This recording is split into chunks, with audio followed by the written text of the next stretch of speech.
Halo kan semuanya, balik lagi semoga Fatih di channel Anti Akut Clubhouse ya.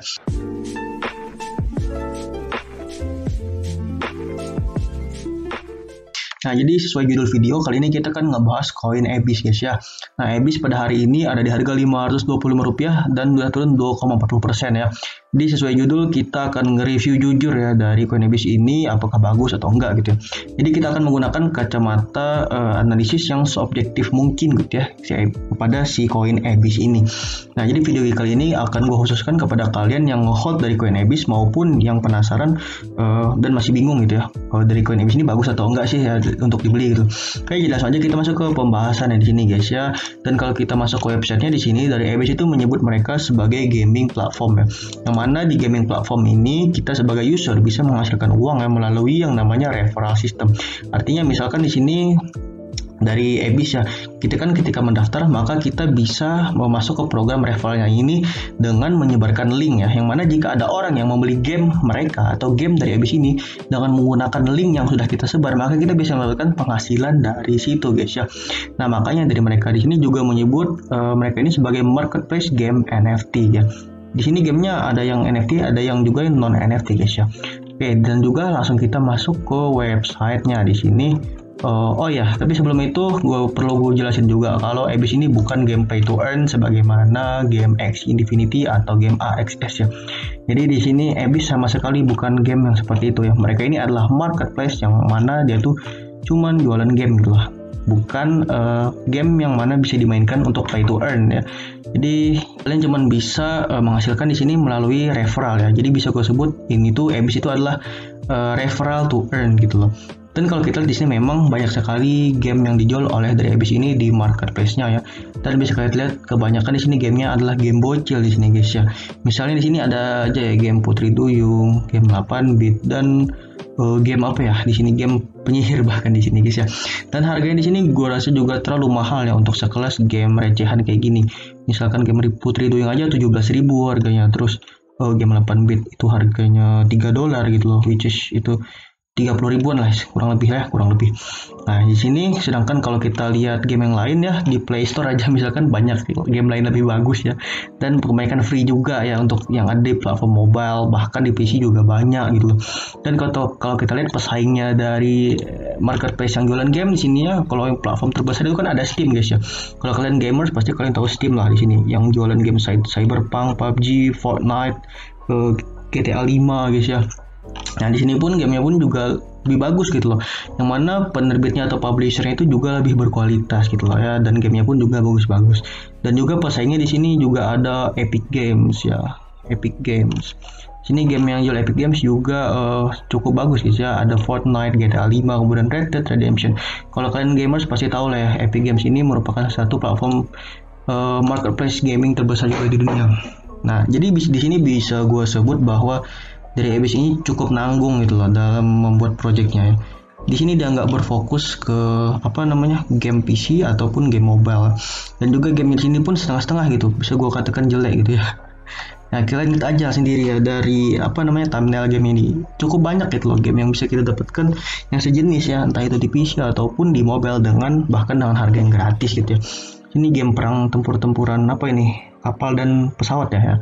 Game sederhana gini pun dijual 78.000 gitu aja. Nah, jadi di sini PR dari Abyss ini masih cukup banyak guys ya. Dan kalau kita lihat untuk masa depannya sendiri dari Abyss ini sebenarnya kurang prospek gitu loh. Ya, karena mereka menyebut diri mereka sebagai gaming platform ya, tetapi di sini Abyss baru saja membuka yang namanya layanan terbaru ya, dinamakan dengan Abyss Finance, yaitu blockchain financial solution ya. Jadi kayak pelan-pelan gitu loh, nggak fokus project mau mengarah kemana gitu, ke financial atau ke gaming gitu ya. Kalau dia mau merambah ke sektor general, tapi di sini proyek dari Abyss-nya ini sendiri masih proyek kecil gitu loh, belum sebesar Cardano misalkan ataupun Ethereum ya. Nah, maka dari itu di sini juga dia menyediakan di sini ada Abyss Master Nodes ya. Di sini pun details to be announced soon ya, belum akan tersedia dalam waktu dekat ya. Nah, terus ada Abyss Staking, kalian bisa nge-staking di sini pun belum tersedia. Ada crowdfunding ya. Jadi di sini sangat tidak berfokus ya dari project Abyss ini untuk mengarah kemana ke depannya gitu loh. Nah, jadi dari gue sendiri pun juga ragu gitu loh kalau mau menaruh duit di platform yang nggak jelas kayak gini gitu. Kita jujur-jujuran aja gitu ya. Dari Abyss emang platformnya segini doang gitu. Jumlah game yang dijual pun cuma ada ratusan di sini, cuma ada 109. Kalau di Steam atau di Epic Games itu ada ribuan bahkan ya. Nah, itu analisa fundamental kita mengenai Abyss ya. Kalau ada kesalahan, langsung aja komen di bawah. Jadi langsung aja kita masuk ke analisa selanjutnya, itu dari technical dari Abyss sendiri ya. Di chart yang ada di Indodax. Jadi di sini kita pakai chart technical 1 hari guys ya. Nah, dari di sini dari Abyss terlihat memang masih uptrend ya, tapi uptrend itu uptrend tipis-tipis ya. Bukan uptrend yang kuat ataupun strong ya. Karena harganya nggak bergerak jauh signifikan sejak tahun 2018 ya di sini. ATH pada tahun 2019 itu ada di 600 dan tahun sekarang pun ada di harga 500-an gitu. Jadi nggak berlari cukup kencang gitu loh guys ya dari Abyss ini. Dan sekarang harganya memang kita lihat sedang membentuk yang namanya retest guys ya.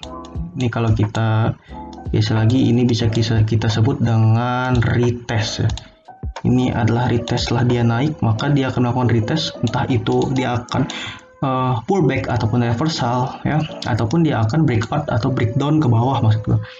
Jadi di sini ada dua skenario ya dari Abyss ini.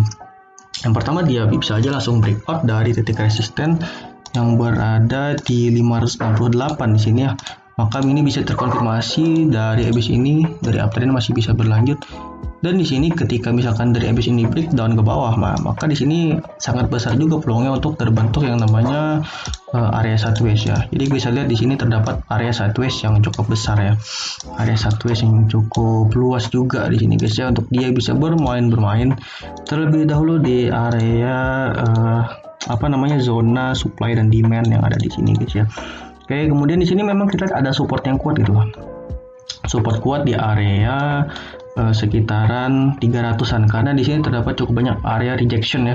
Terhitung ada 3 rejection ya, major rejection di sini yang terjadi di 334. Jadi ini bisa kita katakan support paling kuat dari Abyss ya. Dan kemudian sekarang ada resistennya juga ya. Resisten sekarang itu juga cukup kuat.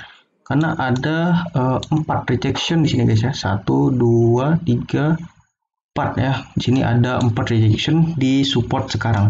Nah, maka dari itu kita sebenarnya masih bisa juga memasang posisi entry di sekarang ya, dengan stop loss di sekitaran 504 di sini guys ya.